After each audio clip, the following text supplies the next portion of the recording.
Buenos días, soy de la Universidad Médica de YouTube. En esta ocasión quiero explicarles los riesgos del cáncer de estómago que no deben pasar por alto y los síntomas iniciales importantes para su detección temprana. Lo que voy a contarles hoy es muy importante para detectar el cáncer de estómago a tiempo y poder tratarlo en una etapa temprana. Creo que al escuchar este video hasta el final podrán reducir significativamente la probabilidad de perder la vida a causa del cáncer de estómago. Si se identifican con alguno de los riesgos que voy a explicar, por favor tomen medidas al respecto. Si presentan alguno de los síntomas iniciales, asegúrense de considerar acudir al hospital. Ahora, les tengo una pregunta. De todas las muertes causadas por cáncer, ¿en qué lugar creen que se encuentra el cáncer de estómago entre las muertes por cáncer? La respuesta es que ocupa el segundo lugar. En los hombres, el cáncer de estómago es la segunda causa más frecuente de muerte por cáncer, y en las mujeres es la cuarta. Después de esto, les explicaré que al eliminar cierto riesgo, la tasa de mortalidad por cáncer de estómago ha ido disminuyendo año con año. Sin embargo, sigue siendo la segunda causa más frecuente de muerte por cáncer. Si este cáncer de estómago se puede detectar en una etapa temprana, la tasa de supervivencia a 5 años para quienes tienen cáncer de estómago temprano es muy alta, del 95%. Sin embargo, si el cáncer de estómago se detecta en una etapa avanzada, especialmente si ya se ha diseminado a los ganglios linfáticos de todo el cuerpo, la tasa de supervivencia a 5 años es de aproximadamente el 10%. Como pueden ver, el riesgo cambia mucho dependiendo de si se detecta en una etapa temprana o avanzada. Por eso es muy importante detectar el cáncer de estómago en una etapa temprana y con síntomas iniciales para evitar que avance. Y existe una etapa todavía más temprana, la etapa previa a la enfermedad, lo que llamamos MIBIU, donde todavía no se ha desarrollado la enfermedad. Creo que también es fundamental reducir los factores de riesgo en esa etapa. Así que, para que no pierdan la vida por cáncer de estómago y puedan detectar los síntomas iniciales, ¿cuáles son los riesgos y qué tipo de exámenes se pueden utilizar? Me gustaría explicar de manera sencilla estos temas complicados desde la perspectiva de un médico en activo. Para los exámenes de cáncer de estómago existen cosas como la prueba ABC, la endoscopía gástrica o el examen con bario. Pero ¿cuál es el mejor? De hecho, ¿tiene sentido hacerse estos exámenes? He escuchado que el tabaquismo es un factor de riesgo para el cáncer de estómago, pero ¿hay otros? Últimamente he sentido pesadez estomacal. ¿Será esto también un síntoma inicial? Si alguna de estas cosas te preocupa, por favor mira el video hasta el final. En YouTube hay muchos videos sobre el cáncer de estómago. Hay muchos videos que explican en detalle los síntomas, pero sobre los factores de riesgo, los métodos de examen y los tratamientos, así como sobre lo que se dice que podría ayudar a prevenir el cáncer de estómago. Parece que hay pocos videos que traten información sobre alimentos y ese tipo de temas, así que esta vez será un poco largo, pero haré todo lo posible por explicar de manera clara y responsable, compartiendo información correcta, así que por favor escúchenme hasta el final. Al final de este video también hablaré sobre algunos alimentos que recientemente se dice que podrían ayudar a prevenir el cáncer de estómago, así que espérenlo con ganas. Yo trabajo en un hospital comunitario en Hokkaido, donde atiendo consultas externas y visitas domiciliarias y cada semana realizo exámenes de endoscopía gástrica y estudios con bario. Con base en estas experiencias compartiré información correcta siguiendo las guías clínicas, así que me alegraría mucho si pudieran suscribirse al canal para no perderse los nuevos videos. Entonces, el contenido de hoy es el siguiente. Primero, repasemos la anatomía y la función del estómago. Y en segundo lugar, hablaré sobre 5 factores de riesgo para el cáncer de estómago, explicando cuáles son los elementos que aumentan ese riesgo. Y en tercer lugar, algo que seguramente les interesa a todos ustedes, 5 síntomas iniciales del cáncer de estómago. Explicaré qué síntomas deben hacerte sospechar de cáncer de estómago. Y en cuarto lugar, este tema no se ha tratado mucho en otros videos. El examen ABC. Endoscopía, bario. ¿Cuál es el examen que deberías hacerte? Explicaré las ventajas y desventajas de cada prueba. Por supuesto, el examen que yo elegiría es ese. La mayoría de los médicos, cuando se hacen un chequeo para cáncer de estómago, eligen un cierto examen. Y por último, explicaré brevemente los tratamientos para el cáncer de estómago y el método para erradicar la bacteria Helicobacter pylori. Y como beneficio especial al final, les presentaré 3 alimentos que recientemente se dice que podrían ayudar a prevenir el cáncer de estómago. Así que acompáñenme hasta el final. Entonces, vamos allá. Entonces, primero repasemos la anatomía del estómago. Sí. Aquí está, no es necesario que recuerden los detalles. El estómago se encuentra en el lado izquierdo del centro de nuestro cuerpo, y los alimentos que comemos por la boca pasan por el esófago y llegan al estómago. Luego, los alimentos que entran al estómago pasan al duodeno. Después del duodeno, siguen al intestino delgado y luego al intestino grueso. El estómago se divide en 3 partes principales, superior, media e inferior. La parte entre el esófago y el estómago se llama cardias, y la salida del estómago se llama píloro. ¿Saben cuál es la característica principal del estómago? Eso es el ácido gástrico, ¿verdad? Se dice que el ácido gástrico es en realidad más ácido que un limón, es ácido clorhídrico. Por eso, cuando el ácido gástrico refluye, se llama enfermedad por reflujo gastroesofágico. Y el ácido gástrico puede irritar el esófago y causar acidez. Este ácido gástrico nos ayuda principalmente a descomponer las proteínas que comemos. ¿Y sabes cuánta cantidad de este ácido gástrico se produce en el cuerpo en un día? De hecho, se dice que se producen aproximadamente 2 litros al día. Gracias a este ácido gástrico, aunque comamos diferentes tipos de alimentos por la boca, se digieren en el estómago. Además, la mucosa gástrica es gruesa y rugosa, lo que también ayuda a descomponer los alimentos en partes más pequeñas. Incluso si accidentalmente ingerimos bacterias que están adheridas a los alimentos, en la mayoría de los casos, este ácido gástrico elimina los gérmenes. Sin embargo, hay un tipo de germen en particular que puede vivir tranquilamente en este ácido gástrico. ¿Saben cuál es? Es la bacteria Helicobacter pylori. Sí, aquí está la imagen de la bacteria Helicobacter pylori. Lo amarillo es el ácido gástrico, que es ácido, pero alrededor de la bacteria hay un líquido azul, ¿verdad? Eso en realidad es amoníaco. Esta bacteria Helicobacter pylori produce amoníaco, que en realidad es alcalino, así que al rodearse de amoníaco alcalino se protege del ácido gástrico. Por eso, la única que logró sobrevivir y dominar en el ácido gástrico es la bacteria Helicobacter pylori. Y más adelante lo explicaré, pero esta bacteria Helicobacter pylori en realidad es el principal factor de riesgo para el cáncer de estómago y es algo que debe eliminarse, así que lo explicaré con más detalle después. Así que, a continuación, hablaré sobre los 5 principales factores de riesgo para el cáncer de estómago y explicaré brevemente qué características tienen las personas que son más propensas a desarrollar cáncer de estómago.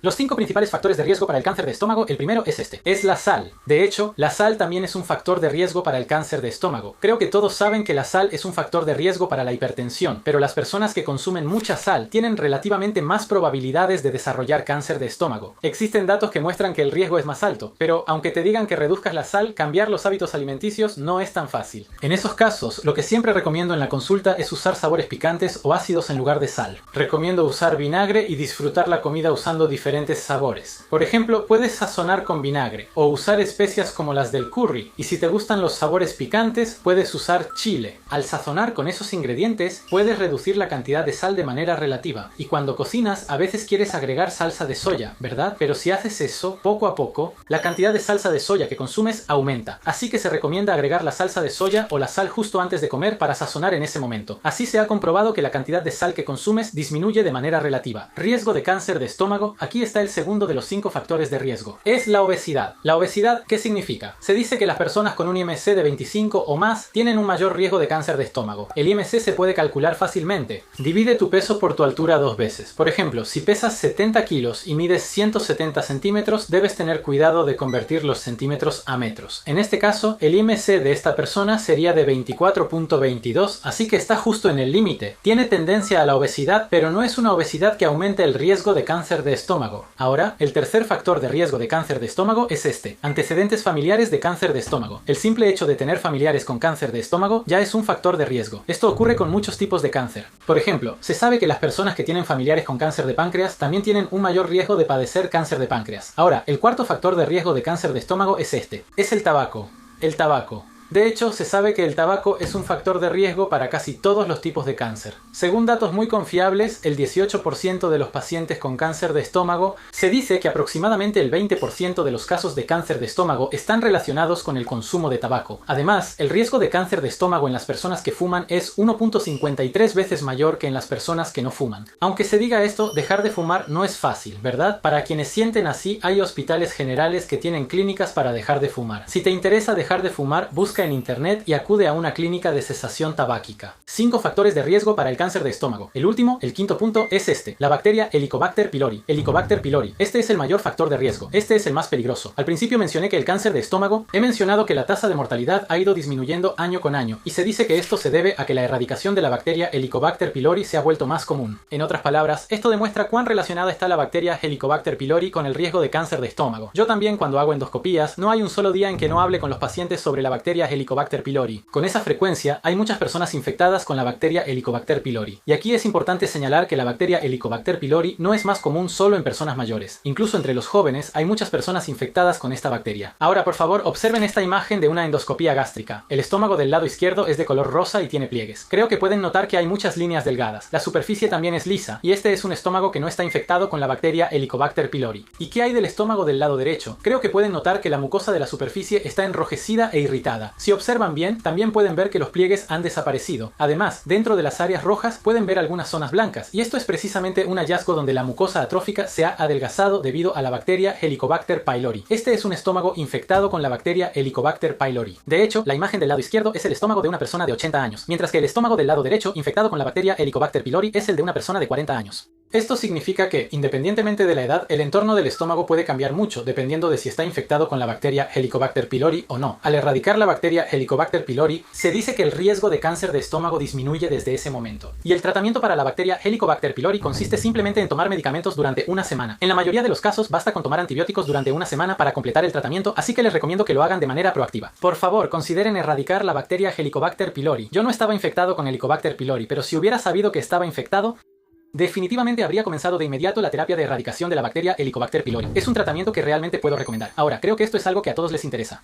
5 síntomas iniciales del cáncer de estómago. Entonces, ¿existen síntomas iniciales del cáncer de estómago? Y si existen, ¿cuáles son esos síntomas? Les voy a explicar esto. Son síntomas que absolutamente no deben ser ignorados. 5 síntomas del cáncer de estómago. El primero es este. Este es la disminución del apetito y las náuseas. Cuando aparece un cuerpo extraño como el cáncer de estómago dentro del estómago, los alimentos no se digieren adecuadamente, lo que provoca una disminución del apetito. Además, si la comida no avanza hacia el duodeno y el intestino delgado, también puede causar náuseas. Además, como explicaré más adelante, el cáncer de estómago en realidad tiende a sangrar fácilmente. Si hay un sangrado constante en el estómago, puede causar anemia. Cuando tienes anemia, te sientes cansado, hagas lo que hagas. Incluso comer te agota y puedes llegar al punto de no poder comer. Así es como puedes terminar en esa situación. Nunca debes ignorar estos síntomas. El segundo de los 5 síntomas iniciales del cáncer de estómago es este. Las heces se vuelven negras. Puede que pienses, si el cáncer de estómago causa sangrado, ¿no deberían las heces volverse rojas? Esa forma de pensar es muy acertada, pero déjame explicarlo usando un diagrama. Bien, supongamos que se forma un cáncer en el estómago. Esta parte azul representa el cáncer, pero el cáncer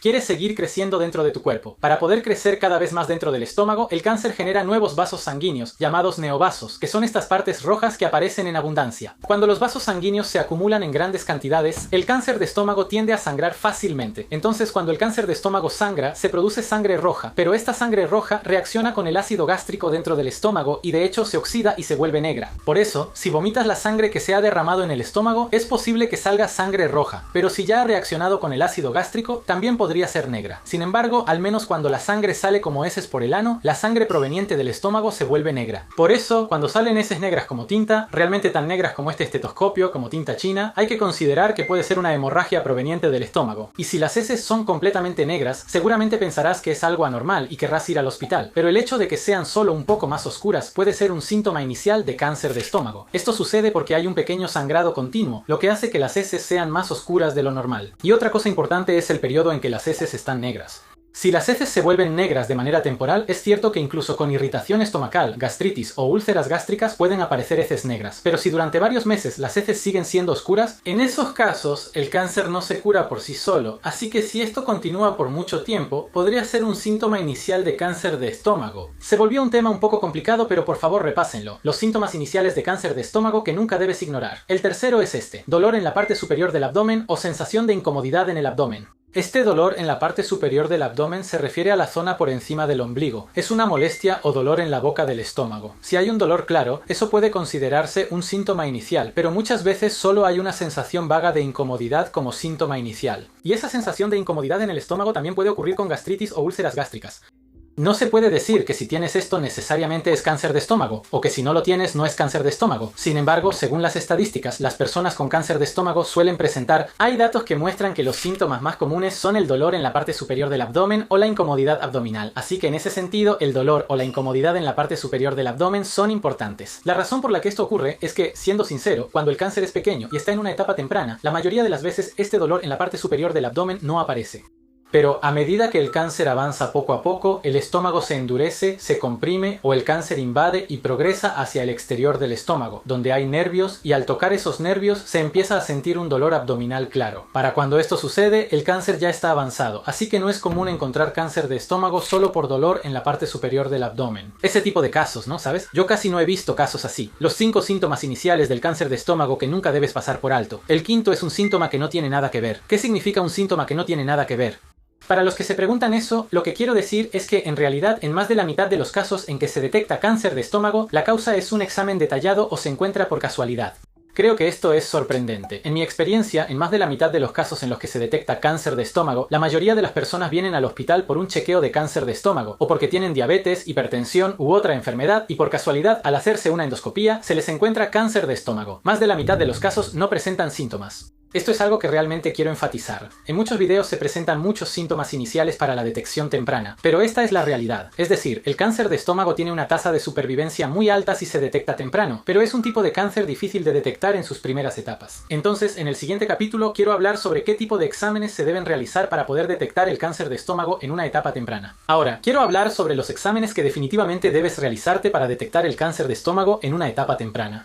Existen principalmente tres tipos de exámenes para el cáncer de estómago: la endoscopía gástrica, el examen de bario gástrico y el examen ABC. De estos, la endoscopía gástrica y el examen de bario gástrico son exámenes de detección organizados, lo que significa que los municipios ofrecen subsidios públicos para que puedas hacerte estos exámenes a bajo costo. El examen ABC no funciona de esa manera. Permítanme hacer un pequeño paréntesis para decir algo muy importante. Estos son los exámenes de detección organizados que se realizan en los municipios. Estas pruebas son aquellas que los municipios quieren que los ciudadanos se realicen, al grado de subsidiarlas con fondos públicos y eximirlos del pago, es decir, las que están en el lado izquierdo y que dicen organizadas. Estas pruebas son aquellas para las que existen datos claros de que al realizarlas la tasa de mortalidad disminuye y cuyos beneficios superan claramente a los posibles inconvenientes. Así que por favor recuerden estas pruebas: la endoscopía gástrica o el examen de bario para la detección de cáncer de estómago, la radiografía de tórax o la citología de esputo para la detección de cáncer de pulmón, el examen de heces para la detección de cáncer de colon, el examen de cáncer de cuello uterino y la mamografía para la detección de cáncer de mama. Por otro lado, los exámenes del lado derecho, como la tomografía computarizada de tórax, también parecen útiles para detectar cáncer de pulmón, ¿verdad?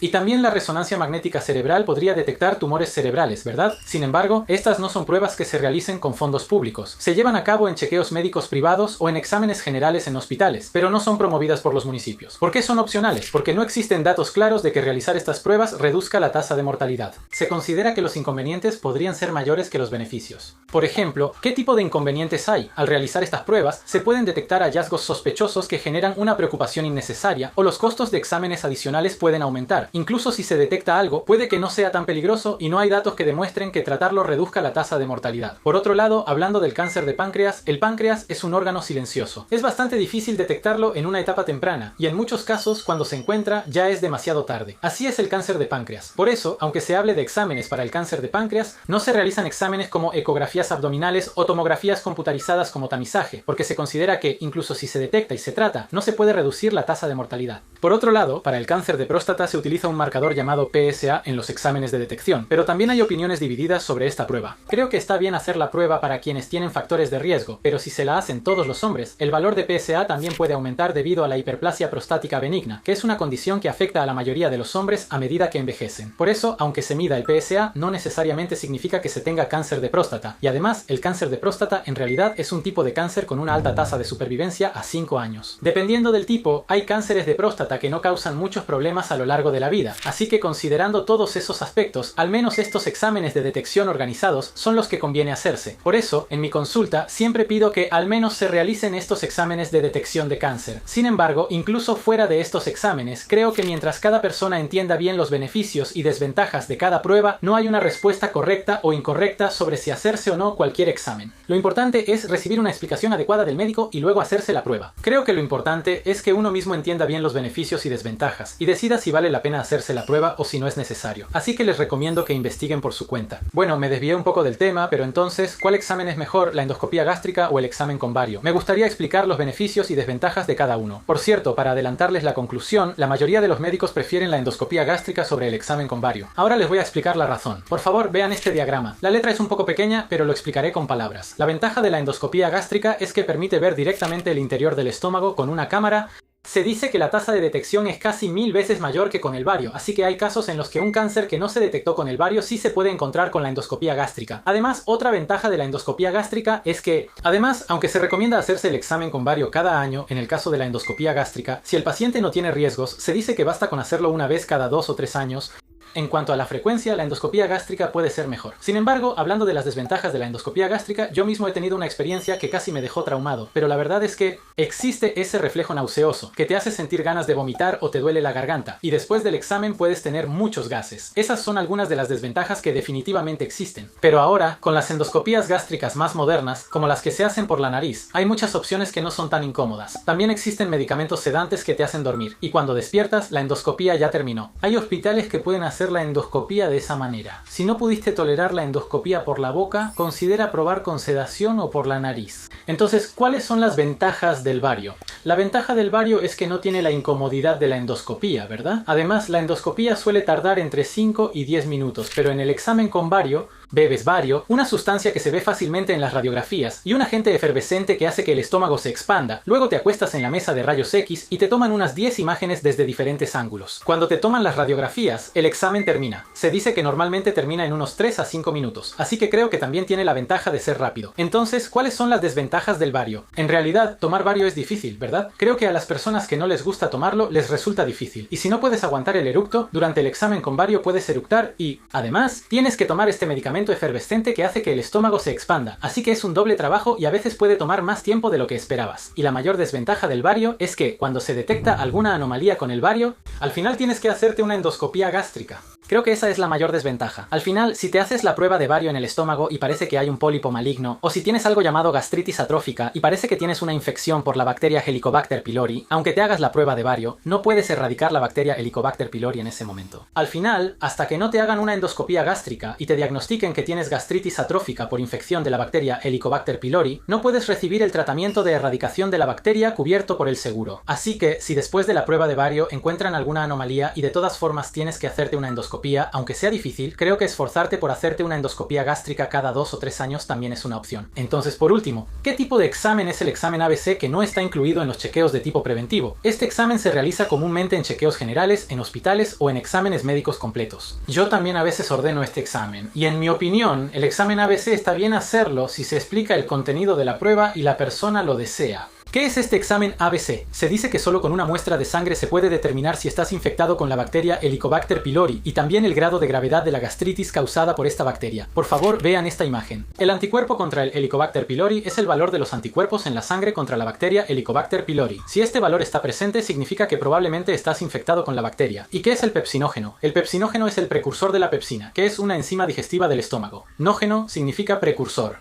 En otras palabras, es un indicador de la capacidad del estómago para producir enzimas digestivas. Cuando te infectas con la bacteria Helicobacter pylori y el estómago se atrofia, la mucosa gástrica se va adelgazando cada vez más, por lo que no puede producir enzimas digestivas y el nivel de pepsinógeno disminuye. A esto se le llama resultado positivo en la prueba de pepsinógeno, así que si el valor de pepsinógeno aparece como positivo, significa que la secreción de pepsinógeno está disminuyendo. Cuanto más bajo sea el valor de pepsinógeno, más grave se puede suponer que es la gastritis de esa persona. Es decir, mientras más avanzas de la A a la D en el lado izquierdo, más grave es la condición. Pero fíjense bien, en la parte D dice que el anticuerpo contra Helicobacter pylori es negativo, ¿verdad? ¿Saben por qué es esto? En realidad esto es porque al final, el estómago de una persona infectada con la bacteria Helicobacter pylori llega a un punto en que el ambiente se vuelve tan malo que ni siquiera la bacteria puede sobrevivir ahí. La bacteria Helicobacter pylori puede vivir en un ambiente con ácido gástrico, pero debido a la propia bacteria, cuando ocurre gastritis y la mucosa gástrica se va adelgazando, el estómago ya no puede secretar ácido gástrico y se convierte en un ambiente donde ni siquiera la bacteria Helicobacter pylori puede vivir. El anticuerpo contra Helicobacter pylori es negativo. No es para decir lo logré, sino que en realidad significa que tu estómago ya está bastante dañado. Entonces, ¿por qué recomiendo esta prueba? Porque tiene bastantes ventajas. Hay 4 grandes beneficios. La primera es que solo necesitas una muestra de sangre para saberlo. Es algo sencillo de hacer. Sin necesidad de una endoscopía o de tomar bario, puedes saber si estás infectado con la bacteria Helicobacter pylori, y esa es una gran ventaja. Y además, puedes hacerte la prueba sin importar tu edad. Generalmente, la endoscopía gástrica se recomienda después de los 50 años, pero este examen ABC puede realizarse a cualquier edad si tienes inquietudes. Por cierto, la recomendación es para personas mayores de 40 años. Y la tercera ventaja es que si el resultado de esta prueba indica que tienes un estómago sano, sabes que no es necesario apresurarte a hacerte una endoscopía gástrica. La endoscopía gástrica es incómoda, así que uno preferiría evitarla, ¿verdad? Si te haces este examen ABC y tienes un estómago sano, básicamente no necesitas apresurarte a confirmar si tienes la bacteria Helicobacter pylori. No creo que sea necesario, así que puedes usarlo como una referencia. Y la cuarta ventaja, como es un examen preventivo, el costo corre por tu cuenta, pero para hacer un costo totalmente a tu cargo, este examen ABC solo requiere una muestra de sangre, así que el costo es considerablemente menor. Así que es barato y sencillo, y como también sirve como referencia para decidir si necesitas una endoscopía, creo que quienes quieran hacerse este examen ABC pueden hacerlo sin problema. Bien, ya solo nos quedan 2 capítulos. Ahora les explicaré brevemente cuáles son los tratamientos disponibles para el cáncer de estómago. A partir de aquí, como es un tema especializado, solo les daré un resumen general, pero el cáncer de estómago se divide en cáncer temprano y cáncer avanzado. Bien, puede que sea un poco difícil de ver, pero del lado izquierdo está el cáncer temprano y del lado derecho el cáncer avanzado. ¿En qué se diferencian? Pues en la profundidad. Aquí está la mucosa gástrica, que es la superficie, el interior del estómago. La capa mucosa es donde los alimentos entran en contacto. Debajo de ella hay una capa muscular. Después de la capa muscular, en la parte más externa, está lo que se llama la serosa. El cáncer temprano, para decirlo de manera sencilla y sin temor a malentendidos, es un cáncer superficial que no ha alcanzado la capa muscular. Y en contraste, el cáncer avanzado es aquel que ha progresado por debajo de la capa muscular, es decir, que ha avanzado a una zona más profunda que la capa muscular. Por eso, el método de tratamiento cambia considerablemente. Si se trata de un cáncer temprano, en la mayoría de los casos se puede cortar y eliminar con un endoscopio de esta manera, pero si ya es un cáncer avanzado, puede ser necesaria una cirugía o incluso puede haberse diseminado a los ganglios linfáticos cercanos. En esos casos, además de la cirugía, también se requiere quimioterapia postoperatoria, como medicamentos contra el cáncer, fármacos dirigidos a moléculas específicas o inhibidores de puntos de control inmunitario. En muchos casos también es necesario realizar quimioterapia, y si ya no se puede esperar una cura, a veces se cambia a un tratamiento paliativo para aliviar los síntomas. Por eso es muy importante detectar el cáncer cuando todavía es pequeño. Creo que así se puede entender lo importante que es detectar el cáncer de estómago en una etapa temprana. Si se puede tratar con una endoscopía o si es necesario abrir el abdomen o hacer quimioterapia, esa es la diferencia. Y sobre cómo se hace el diagnóstico y tratamiento de la bacteria Helicobacter pylori, el diagnóstico es sencillo. Se puede revisar la cantidad de anticuerpos contra la bacteria en la sangre, como en el examen ABC que mencioné antes, o hacer un examen de heces para ver si hay antígenos de la bacteria en las heces. Así es como se hace el diagnóstico. Si con la endoscopía parece que hay Helicobacter pylori y también en los análisis de sangre o de heces, entonces se inicia el tratamiento para erradicar la bacteria. El tratamiento de erradicación consiste en 3 medicamentos. El tratamiento consiste simplemente en tomar 2 antibióticos y un medicamento para el estómago, en total 3 medicamentos durante una semana. Con eso, más del 90% de las personas logran erradicar la bacteria. Por cierto, para saber si la erradicación fue exitosa, existe una prueba llamada prueba de aliento con urea, donde soplas en una bolsa y así se puede saber si la bacteria Helicobacter pylori ya no está. Realmente quiero recomendarles encarecidamente que eliminen la bacteria Helicobacter pylori, que es un factor de riesgo de cáncer de estómago, antes de desarrollar cáncer de estómago. Bien, así que para terminar, gracias por esperar. A partir de aquí, relájense y escuchen con calma. Ya se están identificando alimentos que podrían ayudar a prevenir el cáncer de estómago. Me gustaría presentarles 3 de esos alimentos mostrando los datos correspondientes. Alimentos que reducen el riesgo de infección por Helicobacter pylori. Top 3. El primero y el segundo son frutas y verduras. Esto ha sido reportado en varios estudios en Europa, Asia y América del Norte, donde se han recopilado datos de muchas personas. Cuando se compara el riesgo de cáncer de estómago entre el grupo de personas que consumía la mayor cantidad de frutas y verduras y el grupo que consumía la menor cantidad, aquellos que comían menos frutas y verduras, en comparación con el grupo que menos comía, el grupo que más consumía frutas y verduras tenía un riesgo de cáncer de estómago entre un 30 y un 40% menor. Es un resultado increíble, ¿verdad? También hay estudios que sugieren que comer pocos cítricos podría asociarse con un menor riesgo de cáncer. Sin embargo, también existen datos que indican que las frutas son buenas. Puede que sea mejor consumir frutas que no sean cítricos. Además, existe un tipo de estudio más confiable llamado metaanálisis que reúne diferentes investigaciones y las analiza en conjunto para obtener datos más sólidos. Y esos datos muestran que las personas que consumen muchas frutas realmente tienen un menor riesgo de cáncer de estómago. Por otro lado, los resultados muestran que en las personas que consumen muchas verduras no está tan claro si disminuye el riesgo de cáncer de estómago. Así que, considerando todos estos resultados, lo que yo recomendaría es consumir frutas que no sean cítricos. Y lo voy a decir de una vez. El tercer alimento para reducir el riesgo de cáncer de estómago es la fibra dietética. Puede que algunos piensen que la fibra no es un alimento en sí, pero es cierto que las verduras y las frutas son ricas en fibra. ¿Qué datos hay sobre la fibra dietética? Bueno, esto también proviene de un metaanálisis de varias investigaciones. Tomaron varios estudios y los analizaron en conjunto en esta investigación. Cuando compararon el grupo que consumía más fibra dietética con el grupo que consumía menos, se dijo que el grupo que consumía más fibra redujo su riesgo en un 42%. Un 42%, creo que pueden ver que el riesgo disminuye bastante. Así que, cuando tengan hambre entre comidas, si evitan alimentos con mucha sal o altos en calorías, pueden reducir el riesgo de cáncer de estómago. Además, hay datos que muestran que si los reemplazan por frutas, el riesgo de cáncer de estómago disminuye aún más. Cuando tengan hambre entre comidas, puede ser mejor comer fruta fresca en lugar de algo salado. Inténtenlo en su vida diaria. ¿Qué les pareció? Esta vez me extendí un poco, pero hablamos sobre la anatomía y función del estómago. También hablamos sobre el riesgo de cáncer de estómago, los síntomas iniciales, los tratamientos para el cáncer de estómago y la bacteria Helicobacter pylori. Además, vimos alimentos que ayudan a reducir el riesgo de cáncer de estómago. Repasando, este cáncer de estómago es, entre los cánceres, el cáncer de estómago es el segundo con mayor tasa de mortalidad. Si se detecta en una etapa temprana, la tasa de supervivencia a 5 años es alta, pero si avanza, la tasa de mortalidad aumenta considerablemente. Y entre los factores de riesgo para el cáncer de estómago están la obesidad, el consumo de sal, el tabaquismo y los antecedentes familiares. Hablé sobre la bacteria Helicobacter pylori y como síntomas iniciales puede haber pérdida de apetito, náuseas, dolor abdominal, sensación de malestar o heces oscuras. Además, expliqué que la mitad de las personas con cáncer de estómago no presentan síntomas y se les detecta por casualidad. También mencioné que para la detección temprana del cáncer de estómago son importantes exámenes como la endoscopía, el estudio con bario y el examen ABC. Los dos primeros exámenes están incluidos en los chequeos de cáncer organizados por el gobierno, así que el porcentaje varía según la ciudad o municipio, pero puedes hacerte estos exámenes con apoyo financiero público, lo que los hace bastante accesibles, así que revisa las ventajas y desventajas de cada uno y decide por ti mismo cuál examen quieres realizarte. Si no quieres hacerte ninguno de los dos, considera también el examen ABC. Y en cuanto al tratamiento, si el cáncer de estómago se detecta en una etapa temprana, puede que se pueda retirar con una endoscopía, pero si ya está avanzado, puede que sea necesario realizar una cirugía o agregar quimioterapia después, y hay casos en los que ni la cirugía ni la quimioterapia son opciones. Y por último, en cuanto a los alimentos que podrían ayudar a reducir el riesgo de cáncer de estómago, ya mencioné las verduras, frutas y la fibra alimentaria. Lo que más recomiendo son las frutas excepto los cítricos. Puede ser kiwi, plátano, fresas, lo que sea. Cuando tengas un poco de hambre, si eliges estas frutas en lugar de alimentos altos en sal o que pueden causar obesidad, podrías reducir considerablemente el riesgo de cáncer de estómago. Así que no solo se trata de detectar los síntomas tempranos. Creo que al reducir los riesgos en la etapa previa a la enfermedad, cuando aún no te has enfermado, puedes prolongar tu esperanza de vida saludable. Seguiré compartiendo información útil para tu salud que podrás poner en práctica desde mañana, así que te agradecería mucho que te suscribieras al canal. Y si te gustó este video, me haría muy feliz que le dieras like o dejaras un comentario en la sección de comentarios. Bueno, nos vemos en el próximo video.